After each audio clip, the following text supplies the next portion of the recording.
Hello mga katropais! Welcome to Akad TV.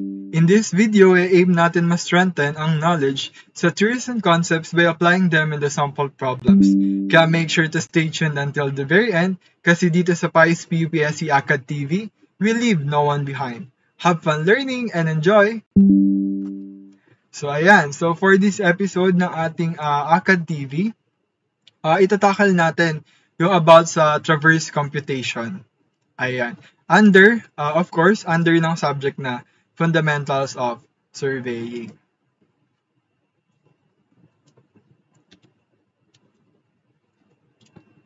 Ayan. So, definition ng traverse. So, in surveying, a traverse is a sequence of connected lines whose length and orientations are measured. So, mahaba or maraming mga linya na known yung haba nila. Diba? Yung lengths nila ay measured. And also yung orientation ay known. So paano ba ano ang nag-represent sa orientation nila? So this is the angle from a reference axis. So ayun daw yung traverse. So grupo ng mga linya or lines nga na known ang length and direction. So, ginagamit ito, of course, sa pagmamap ng mga lupa, pag-identify kung gaano kalaki yung lupang pwedeng tayuan ng isang infrastructure, ganyan. And also, yun para sa urban planning na rin. So, may mga ganong cases, ginagamit din yung traverse, etong method na traverse. So, usually, before, gumagamit ang mga surveyors ng tapes, ayan, mga tapes or chains sa pagme-measure ng haba. And sa direction naman, gumagamit sila ng nalaglag yung ilaw. At least ngayon nalaglag. Anyway, hindi ba parang ano? Or hindi naman? Hindi ba parang ano? Ayan. Sunog ba ako?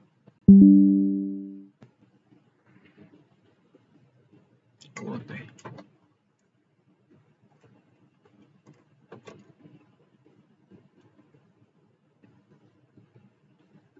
Ulit na lang. Nalaglag kasi. Ayan. Hello mga katropais! Welcome to Akad TV. In this video, aim natin ma-strengthen ang knowledge sa theories and concepts by applying them in the sample problems. Kaya make sure to stay tuned until the very end kasi dito sa PAIS PUPSC Akad TV, we leave no one behind. Have fun learning and enjoy! Ayan, so for this episode ng Akad TV, itatakal natin ang about sa traverse computation under sa subject ng Fundamentals of Surveying. Yan, so next slide tayo. Yan, definition ng traverse. So in surveying, a traverse is a sequence of connected lines whose lengths and orientations are measured. So maraming mga lines daw na may mga measurements. So alam yung haba ng mga linya na to and also yung orientation or direction. So yung line, of course, yung length ay measured by distance in meters or feet kung English, and yung orientation naman measured by angles. Ayan, so it can be bearing, azimuths, ganyan. So indicated dito na ang pagme-measure ng distances, of course, gamit yung tapes or chains or yung mga measuring tapes natin ng mga haba. And yung direction naman, mini-measure gamit yung compass and or theodolite. But ngayon, in 21st century, syempre, marami ng mga nagsilabasang mga technologies para mas madaling magsukat. Syempre, kapag tapes, may mga limitations yan, di ba? Syempre, kapag masyado nang mahaba yung mga lines na mini-measure natin, so hindi na kaya ng tapes. So, I believe meron ng mga theodolite for measuring, ganyan, malalaman mo na yung lengths nila. Gamit yung iba't ibang, syempre, strategies. Yan. So, traverse methods yung ginagamit for those measurements. And also, ayan, ginagamit siya for mapping, construction, and land division. So, para ma-determine kung gaano kalaki yung lupa na tatayuan ng ating mga structures, infrastructures, ganyan, mga buildings. So, isa yung method ng traverse to know kung gaano kalaki yung area. Ayan. So, next tayo. So, meron tayong dalawang klase ng traverse. We have open traverse and closed traverse. So, open traverse, according to the definition, the lines form a continuous path but do not return to the starting point. So, ibig sabihin, dire-diretsong path lang siya or dire-diretsong line, pero hindi siya pupunta o babalik sa starting point. So, kapag hindi bumalik, ano mangyari? Hindi siya magko-close. So, walang definite area na ma-enclose ng mga, walang definite area ang ma-enclose na mga lines. So, ayan. So, example tayo para mas lalo nating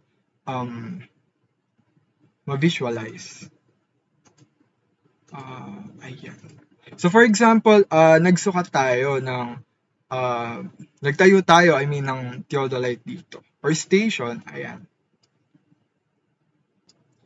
And then, yan, sinilip natin yung theodolite natin mula dito hanggang dito. At a certain angle, syempre, or yan, bearing. Bearing A for line A from point 1. Ayan. And then from the starting point to the end point, pagdating ng end point, nagtayo ulit tayo ng panibagong station. Station 2. And nagsukat ulit tayo. So, meron na naman tayong bagong line na may bearing B. So, ito yung line B natin. And then after nun, pagdating na endpoint ng line B, again, nagtayo ulit tayo ng bagong station. Sabihin natin na pag naman. Again, bearing C. Line C. So, dyan na tayo nagtapos. Ito na yung endpoint natin. Notice na dire-diretso lang siya na path, di ba? At hindi bumalik yung endpoint natin sa C, sa starting point sa A. So, ang itsura niya? So, open yung traverse niya, bukas. Hindi siya sarado. So, yun yung ibig sabihin ng open traverse. Very very self-explanatory according sa name, open traverse. So, bukas siya, hindi siya closed. Diba? Hindi bumalik yung path sa starting point. Diba?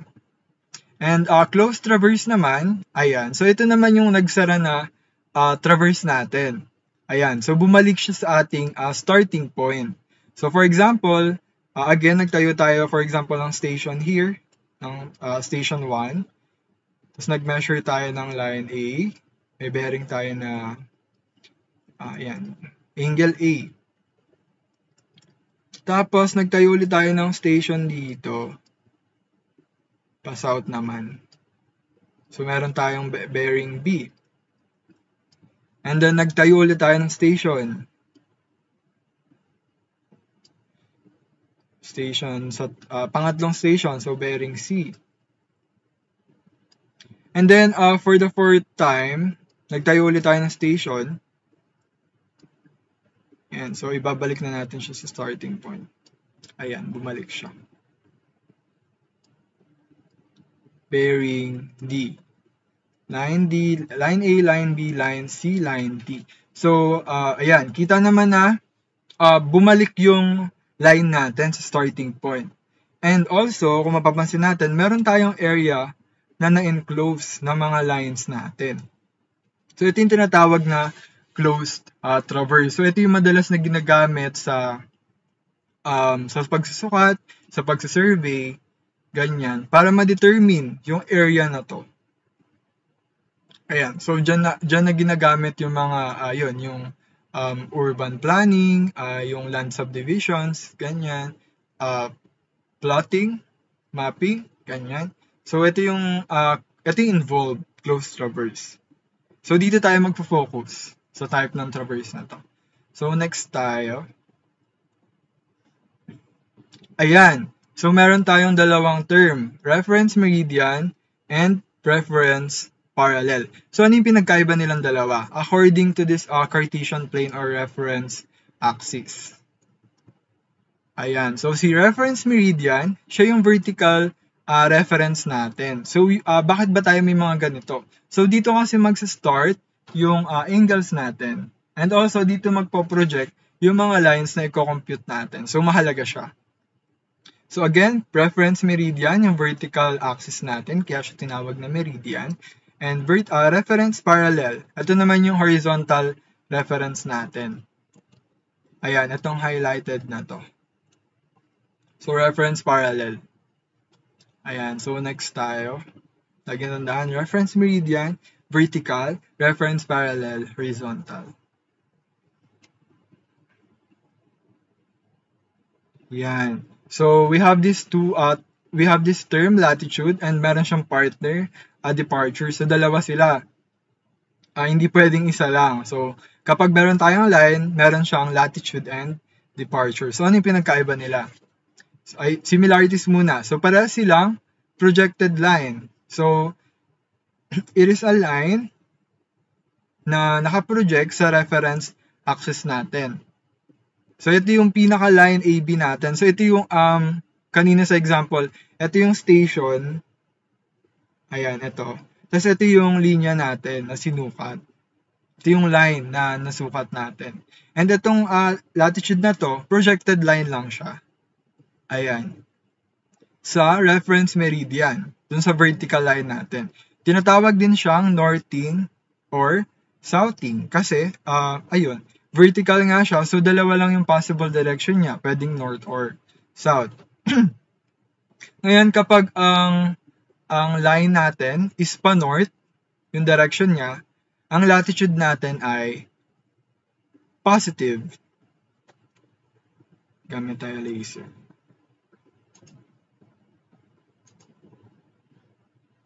And kapag south, ayan, kapag south, negative. Diba? Kasi pababa yung line natin. So, ayun yung sign convention ng latitude natin na projected line. So, base lang talaga siya sa direction. Ayan. So, ang gagawin naman natin is mag-derive ng formula ng latitude. Ngayon, paano makukuha yung measurement ng latitude given na meron tayong line AB? So, itong line AB na to, known yung value niyan. So, alam natin yan kasi ayun yung sinukat natin sa side. Ngayon, gagamit tayo ng trigonometry. Kasi meron tayong angle and meron tayong unknown na side. And meron tayong known na side. So, anong pwede natin gamiting trigonometric function?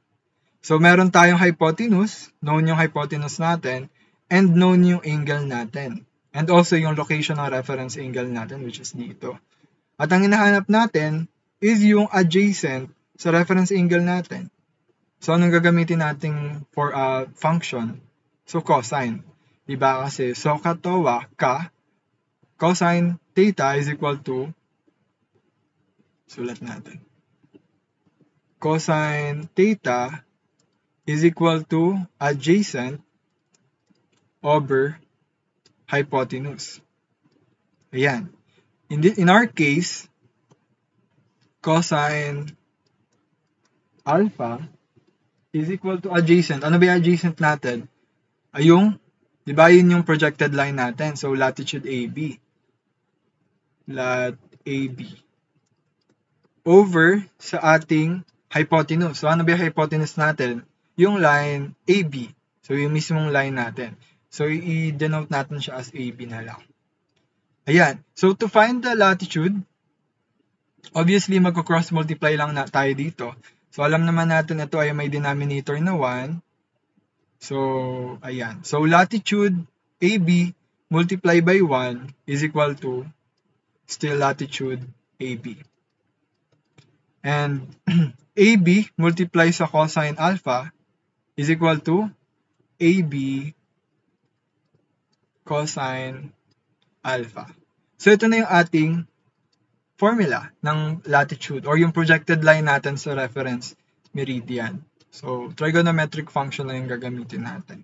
Ayan. So, latitude AB is equal to AB cosine alpha. And next, so yung partner niya, which is yung departure. So, ito din ay also projected line, pero ito ay nakabase sa reference parallel natin. So, sa horizontal line. So, tinatawag siyang easting or westing kasi nasa horizontal siya. So ngayon, paano naman tayo makakapag-solve ng departure na projected line natin? So similarly, gagamit din tayo ng trigonometric function. So by geometry, alam natin ang distance na to mula dito sa origin, denote natin. Dito sa origin papunta dito sa end ng departure ay equal dito sa taas, sa distance nila. So, assuming na ito ay straight line, so equal silang dalawa. So, ibig sabihin pala, ito din ay, ang sukat din ito ay equal sa sukat ng departure. So, parang pinroject ulit natin yung projected line. Ayan. Pero equal yan kasi congruent silang dalawa. Diba? And kung mapapansin natin, pwede ulit natin siya gamitan ng trigonometric function. And ano yun? So, kanina, di ba, cosine yung ginamit natin. Ngayon, ang gagamitin naman natin ay sine. Bakit sine? Kasi from SOHCAHTOA, so, sine theta is equal to, so opposite over hypotenuse. Diba? So, SOH. And dito sa case natin, ang angle natin ay alpha. So, sine alpha. Ang opposite natin ay yung departure, depth AB, over sa line natin na, or sa hypotenuse natin na AB. Ayan. So, solving again for departure, diretso na natin. So, cross multiplication lang din. Departure AB is equal to AB sine alpha. Bilis ba? So, again, meron tayong 1 dito. So, minultiply lang natin dito. Kaya nagkaroon tayo ng departure AB. And ito naman, minultiply natin yung AB dito sa sine alpha. Kaya nagkaroon tayo ng AB sine alpha. So, ito yung ating formula. So, di ba, kita nyo yung similarities and differences nila, di ba? Nagbago lang yung trigonometric function nila. Pero parehas pa rin yung form, almost. So, trigo lang yung nagbago. Ayan. So, departure AB is equal to AB sine alpha. So, ayan yung formula natin. Next, ayan. So, we have this term error of closure. A condition in which a supposed closed traverse doesn't end in the starting point. So, bakit ba may mga ganitong cases, di ba? Kaya closed traverse, so, dapat close siya. Dapat sarado. Pero, ayun yung theory. So, theory lang siya. Kaya nabuo yung closed traverse because of that theory na kailangan sarado siya. Pero in reality, in practice, kapag nasa site na, kapag nagsusukat na yung mga surveyors, unattainable siya. So, mahirap or imposible na ma-attain mo na mag-close talaga yung traverse natin. So, hindi siya possible. Kaya meron tayong tinatawag na error of closure. Ngayon, bakit? Kasi nakikipag-deal tayo sa mga numbers.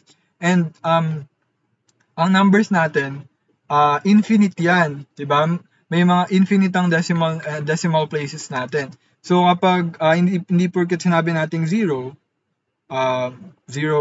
may mga numbers tayo na 0.0001. So hindi pa siya close kasi may 1 pa tayo na number. So hindi siya possible ma-attain in practice. Pero in theory, ayan, syempre, para ma-discuss, so ayun yung concept niya. Kaya meron tayong tinatawag na error of closure. Yan, gamit ulit tayo laser. So error of closure again, ito yung condition kung saan yung closed traverse ay hindi close. So hindi bumalik sa starting point. Ayun. So hindi siya nasara. So paano ba yung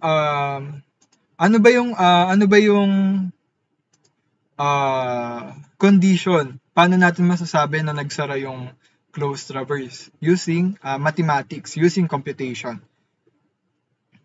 Let's draw a figure. So, for example ulit, nagtayo tayo ng station dito. So, lakihan natin. Mas madali. Then, station dito ulit. Then, station again. And then, station again. Oops.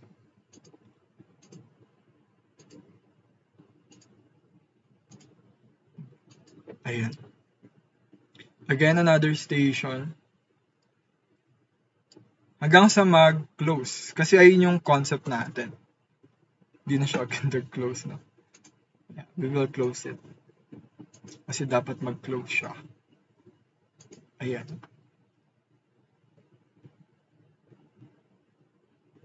Yun na natin lalagay yung angles. Pero concept lang naman tayo ngayon. Yan. Papakita lang natin kung paano natin masasabi na nag-close yung traverse. Ayan. So, di ba kanina na-introduce yung about sa departure and latitude. So, umpisa natin sa latitude. So, latitude, ayun ay projected line sa reference meridian. So, yung vertical natin. So, again, kapag north, positive. Kapag south, negative. Ayan. So, we have this line A. Sige, denote natin line A, B, and C, and D. So, yung line A natin, kapag pinroject natin, yung latitude niya, so ito, gamit tayo ng different color para mas madali. Erase muna natin. Oops.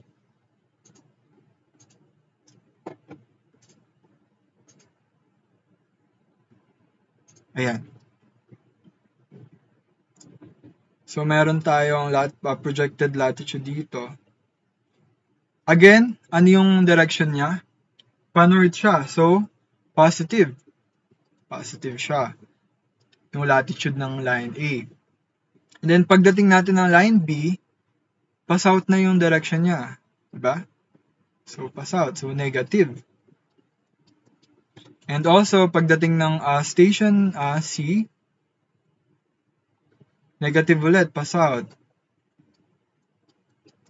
And then sa line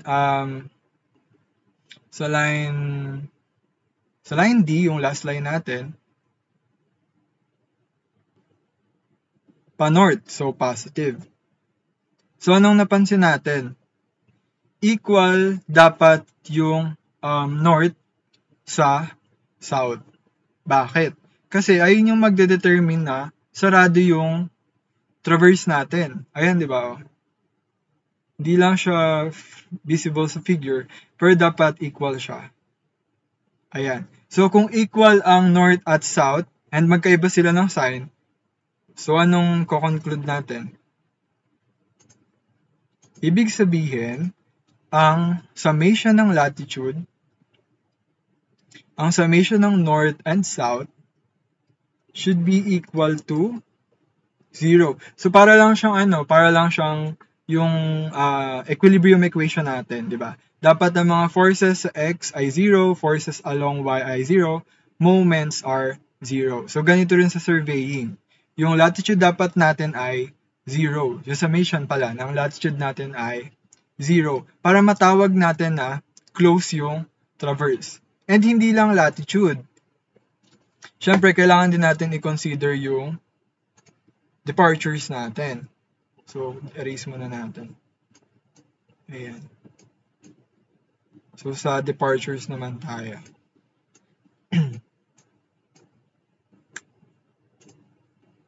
Gamit ulit tayo ng pen, but I believe different color. Ayan. So, departure, ito naman yung saan? Sa reference parallel natin, di ba? So, again, from point A, station A, yung projected line ng departure natin, for example, is ito. So, ayan, nakapantay siya dito. Up to dito sa station B natin. So, ito ay, anong sign niya? Positive, di ba? Kasi pa-east siya. So, pag ganun yung direction niya. And then again, from station B to station C, meron ulit tayong positive. So, bakit ulit positive? Kasi pa-east yung direction niya. So, ang tinitingnan natin dito ay yung horizontal. So, tapos na tayo sa north and south. So, sa east na tayo. Kasi departure na. Ayan. And then from station C, notice na pa-west na tayo. So, pag ganon, negative na yung sign ng projected line natin or yung departure. And still, nakapantay pa rin siya dito sa stations natin. Kasi ganun tayo mag-compute, di ba? According kanina. So, negative. And from D, again, to A, anong sign? Negative ulit. Kasi, pa-west siya ulit. So, pag ganun yung direction niya.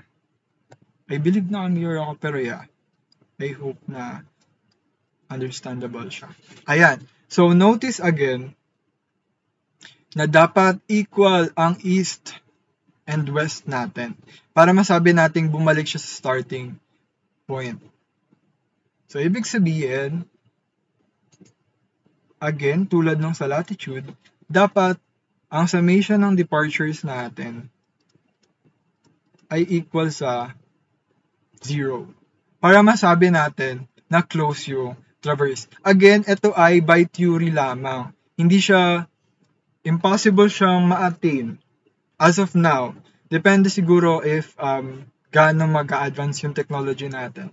But as of now, yes, mahirap siya i-attain. Kasi, imagine dapat as in pulidong-pulido yung pagsusukat mo mula dito sa station.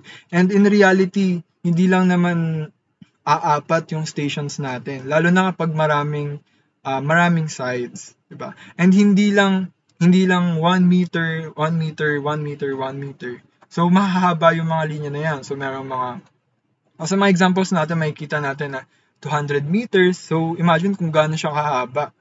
'Di ba? Ang hirap niyang sukatin ng tamang-tama. And di ko consider pa natin yung mga angles. So, ayun, impossible siya ma-attain, pero ang goal natin, kailangan natin i-prevent yung malaking error.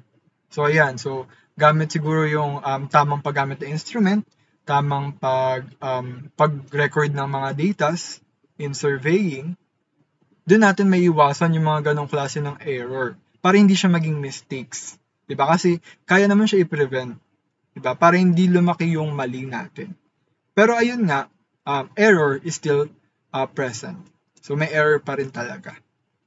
Pero hindi malaki. Ayan. So eto na yung condition natin para masabi natin close. So dito lang iikot yung traverse computation. Dapat ang latitude ay equal sa 0 at ang departure ay equal sa 0. Ngayon, since ayun nga hindi siya attainable or impossible siya ma-attain, we have these formulas na tumutukoy sa error natin. So sila yung mga nagsasabi kung gaano kahaba yung error, kung ano yung direction ng error natin, and kung gaano siya kalaki. Paano ba ang laki? Parang gaano siya ka-significance yung error natin. Ayan.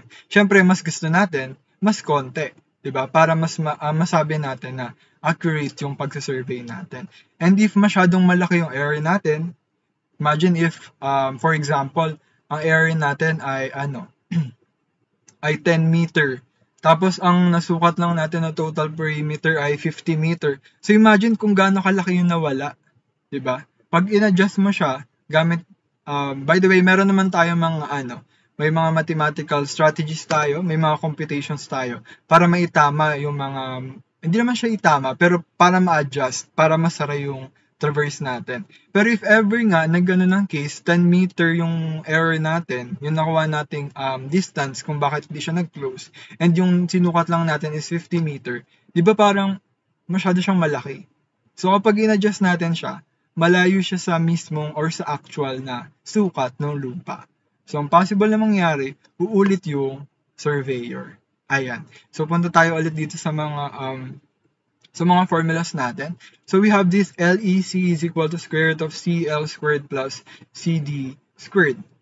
So LEC, ibig sabihin yan ay, sulat ko na lang, linear error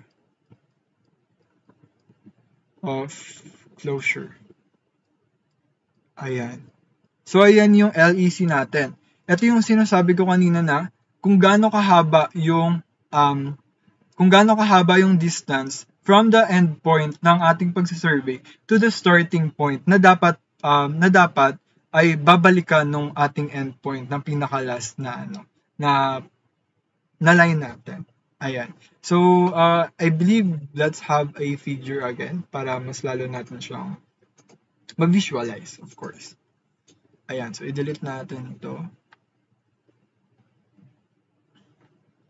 So, ayun. Again, dapat 0 ang latitude and departures natin. So, ayun yung goal natin in traverse computation. Again, mag-drawing tayo ng exaggerated figure ng ating closed traverse na hindi nag-close for some reasons. And exaggeration yung gagawin natin para makita natin.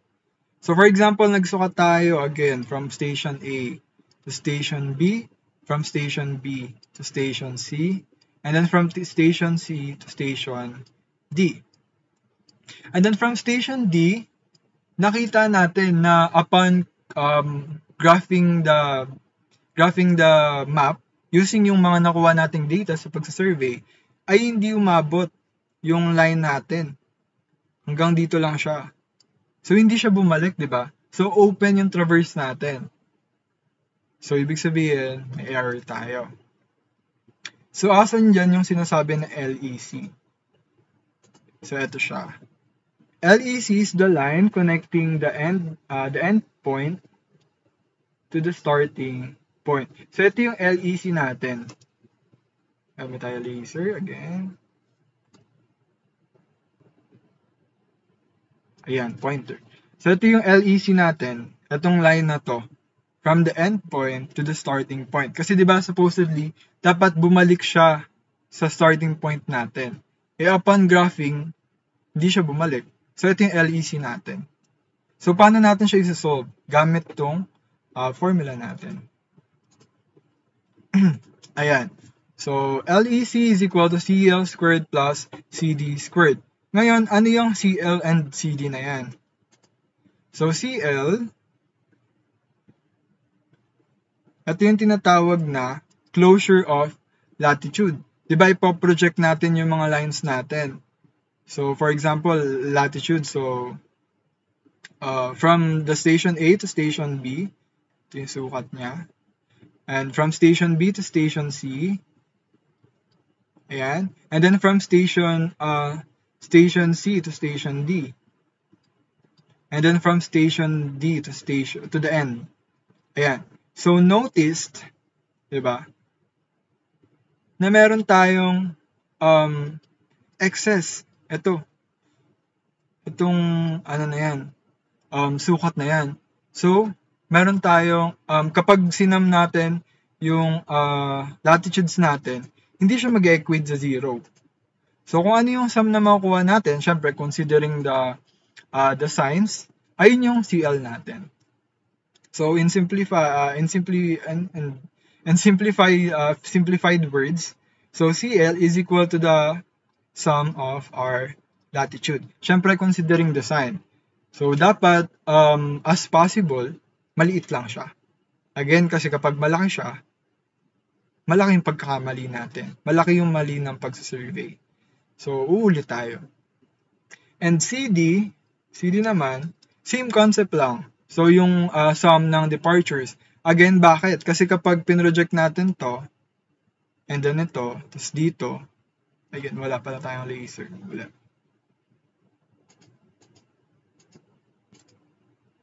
Ayan, again, kapag pinroject natin tong line A, and then yung line B, diba? And then yung line C, then yung line D. So, meron tayong excess na horizontal line dito. So, yun yung tinatawag nating line CD. Kasi kapag sinam ulit natin yung departure, di ba? For example, malaki to, sabihin natin 5. So, yung departure natin, 5 plus 3. So, we have 8. And then, sabihin natin na ito ay 3 din. So, minus 3, 5. And then, ito ay, imbis na 5, 1. So, minus 1. So, anong matitira? So, we still have 4. So, may 4 pa tayong, may 4 meters pa tayong departure. So, hindi siya nag-0. So, yun yung ilalagay natin sa CD natin. So, again, sa CD, ito naman yung summation ng departures natin. So, summation ng depth. Ayan. Diba? Notice na ang formula natin is parang parang Pythagorean theorem. Actually, dun talaga siya na-derive sa Pythagorean theorem. Bakit? Kasi ito nga yung natin, di ba? Vertical projection natin. So, ito yung latitude natin. So, ilagay natin siya dito. Okay, hindi siya straight.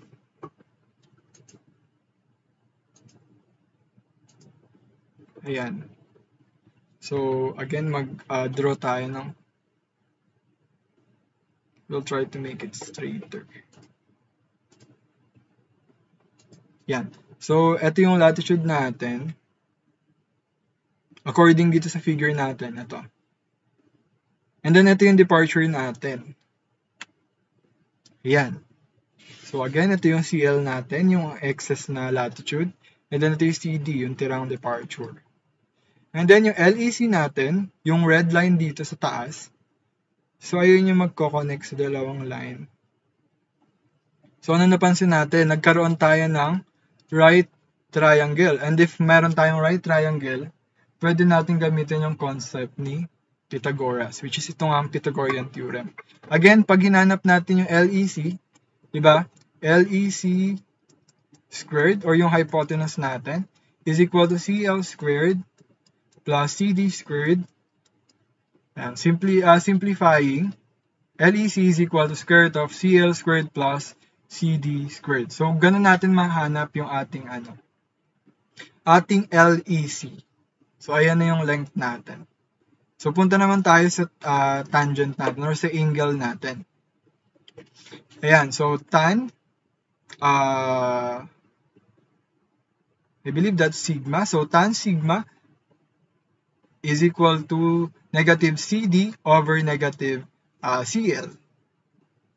So, para mahanap natin yung angle, ayan, kailangan nating i-divide yung CD and CL. And then, inverse ng tangent. So, bakit? Kasi ito yung angle natin, di ba? Black pa rin. Ito. Ito yung angle na kukunin natin. Yan. Para makuha natin yung orientation ng error natin. Kasi ito yung reference line natin, di ba? So, bakit merong negative? Kasi, kapag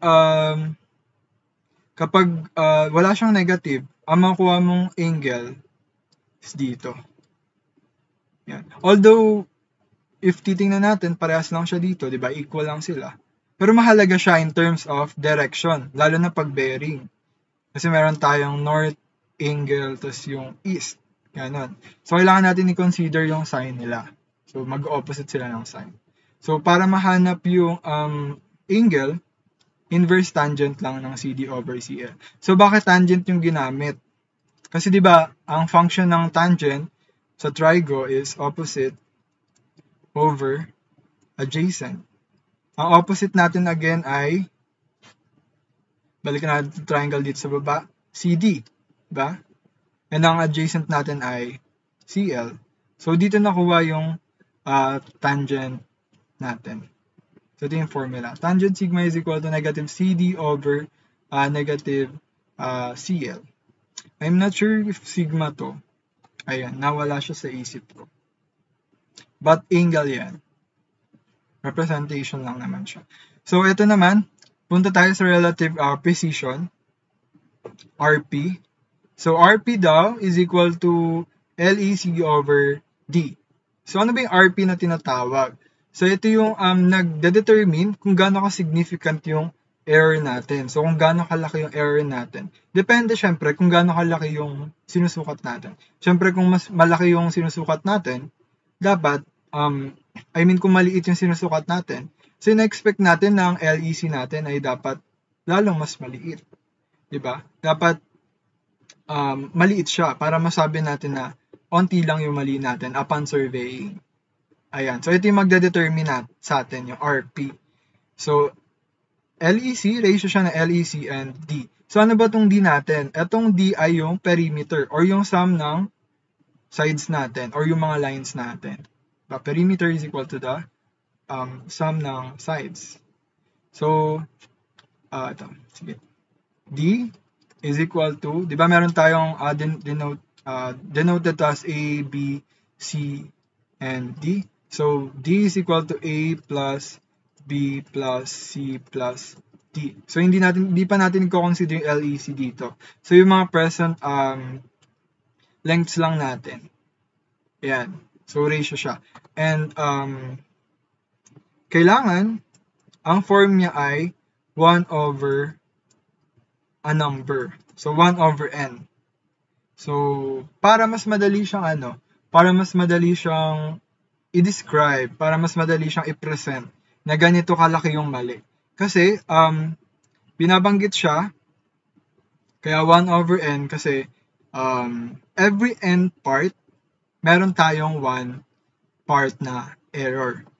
Or we have 1 part error every n part. So, medyo magulo siya pakinggan. So, mag-example tayo. For example, ang nakuha natin ay 1 over 5,000. Yan. So, ibig sabihin, every 5,000 parts, meron tayong isang part na error. So, paano ba siya in-interpret? Yeah. Yun. So, ayun. Mas mababa yung error natin kapag mas malaki yung denominator natin. Diba? Kasi nga, for every 5,000 part, meron tayong isang error.